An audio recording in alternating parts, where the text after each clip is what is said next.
Hello, I'm Maria, and I'm going to talk about the opportunity from which we are going to benefit from our business plan, the problem, and the solution we would give for it. So, nowadays, the trend of being vegan is increasing even more, and this habit is becoming a fashion that a lot of people are implementing in their lives. So, the problem we are facing, and to which we are going to give a solution, is that all that people who have implemented this trend as a lifestyle, in addition to the people who, not by their own will, but because they have, for example, health problems and they cannot ingest certain products such as cow's milk, they cannot enjoy this delight that we have in our lives, or they have very few opportunities to do it. So for this reason, we want to join this tendency and give the chance to all those people who follow it to enjoy a tasty, special, and a unique chocolate.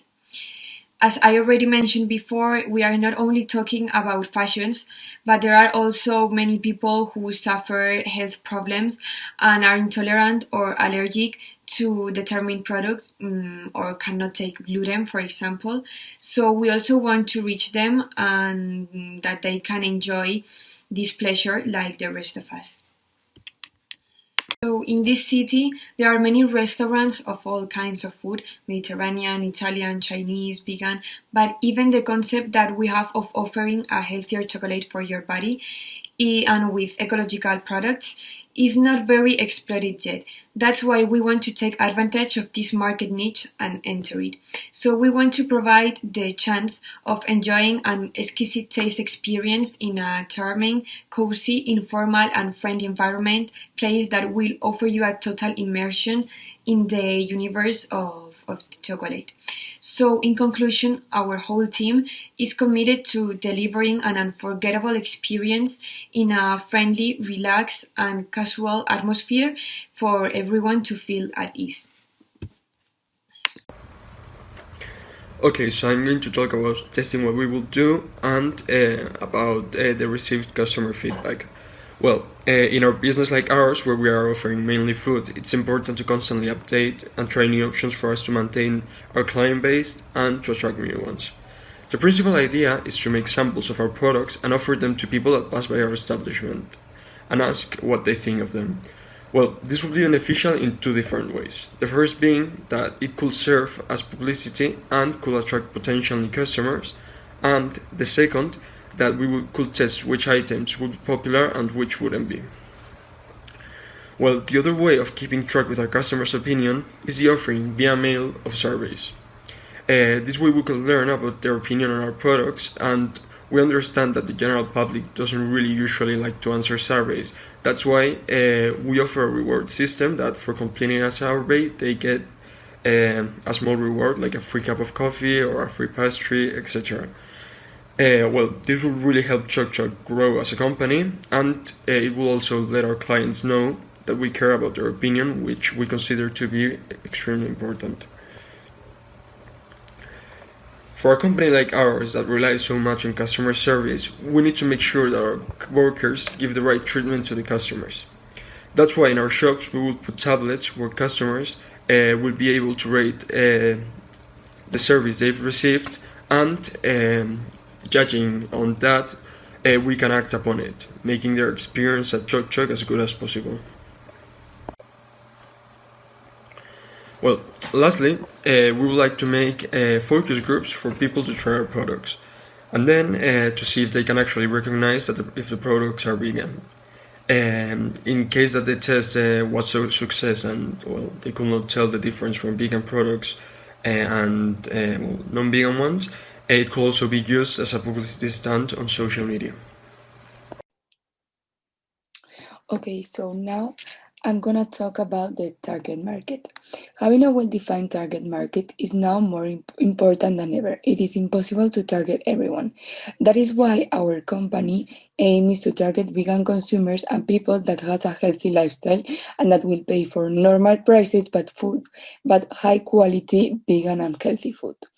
We are also offering really special and unique um, experience, and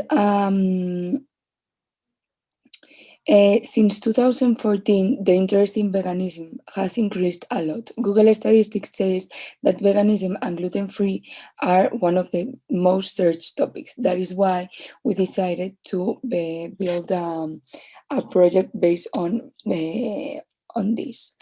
Our target market is best defined between people ranging from 16 to 65-year-old who like to follow a healthy lifestyle and are middle-class consumers that value a friendly system.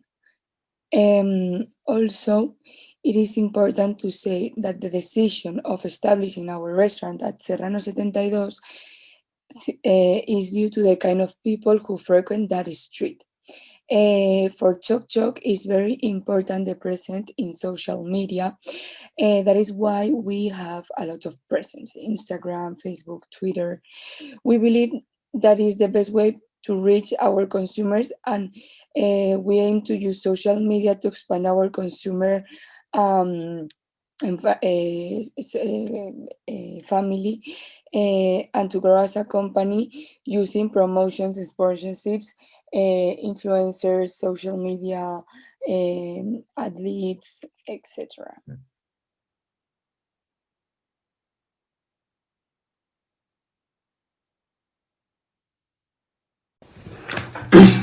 So now is the time to talk a little bit about revenue models, and more exactly how we establish the different aspects of what we consider to be a viable one. So to do so, we relied on a rather simple but still comprehensive framework with regard to both numerical and non-numerical factors. So unsurprisingly, the first question that arose during the discussion was about the revenue model. So here, despite a clear claim about our revenue stream qualifying as a multiple revenue stream, like an usual cafe, we still wanted to explore a few other options, like the possibility to carry out the loss leader strategy, the idea being to gain competitive advantage on customer acquisition and retention through a flag product. Let's say hot chocolate cups at a call price, meaning that the product would be sold at a break-even or near loss price with the hope of making up for it through orders on higher margin items from our menu.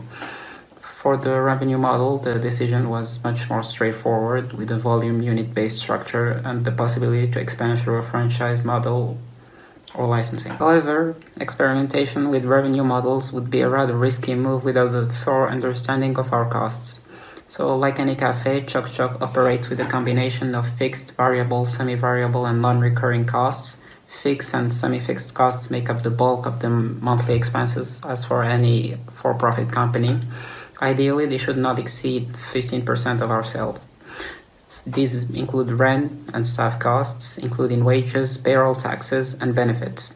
In our case, variable costs mainly depend on how much raw ingredients would be used from our inventory, along with the costs related to processing and maintenance of raw materials as well as finished goods, refrigeration, storage, and preparation in our case. Marketing, of course, will be a crucial component of our costs, since we mainly plan to achieve awareness through social media presence and paid advertising online. However, we have to be careful not to let paid ads dominate our expenses, especially in a context where online advertising costs are constantly increasing. As for non-recurring costs, they mainly consist in financing activities like the occasional purchase or upgrade of equipment. So in regard to investment size, initial cost will of course vary greatly depending on the coffee shop's location, size, and equipment needs, and therefore happen to be quite difficult to estimate. But after some research, we were still able to come up with a rough estimate. So a sit-down coffee shop would cost us anywhere between 167,000 and 310,000 euros to set up. If we look at the cash flow diagram, we can expect our burn rate to be relatively high, since an extensive set of equipment will be needed to get the business running. If the first cash-in will occur right after, the real challenge at this stage was to make accurate cost and revenue predictions. Although we all agreed to not go much into depth into wild predictions, we still agreed that a few numerical anchor points were necessary, and starting from that, we decided to set our target at the industry average level with an average weekly net profit of 10,000 euros, allowing us to theoretically achieve break-even at the end of our second year of operations. Finally, when the discussion came about our critical success factors, the main highlight was the importance of testing our assumptions. So here, if we clearly agreed about the importance of some key metrics like sales growth and customer acquisition and loyalty, designing a testing framework for our chosen non-numerical factors was another story. Even assuming that our offering gets through market validation, measuring how our popularity and how the vegan and confectionery market would evolve as a trend in the following years is hard to forecast and even harder to react to in case of a downturn. Hello, my name is Felipe and I'm gonna talk about our finance and future plans. In our finance, first I wanna clarify that our business is high quality business that is not offered everywhere because it's with vegan ingredients and we're looking for a differentiation with other business. So we're gonna need a big amount of money. So to get this amount of money, we're looking for three different things. The first one that we're gonna do is crowdfunding. That crowdfunding means to practice of funding a project or venture by raising small amounts of money from a large number of people via internet. So, for example, we pull up our business in a page and we say we need some money. We need, for example, 2,000, and people that think it's a good idea, they're gonna invest in our idea. The second thing that we're gonna do is to use some of our earners that we have. We're 6 people, so there's gonna be to have at least the start of something. And for last, we're gonna use some investors, some particular, or we're gonna offer to some big companies that they work for investors and invest in new business. So we're gonna propose to them. Also, in our future plans, we're looking to expand in 2 years and to have 2 stores in Madrid. Just we're gonna start looking just around Madrid. For that, we're gonna really need the help for the influence and the customers that they can hear. So in our future, we're gonna have some influence that help us with the social media stuff. Also, in the future, we wanna have a higher quality of the ingredients. So we are gonna still use all the vegan ingredients, or we're gonna look for high quality.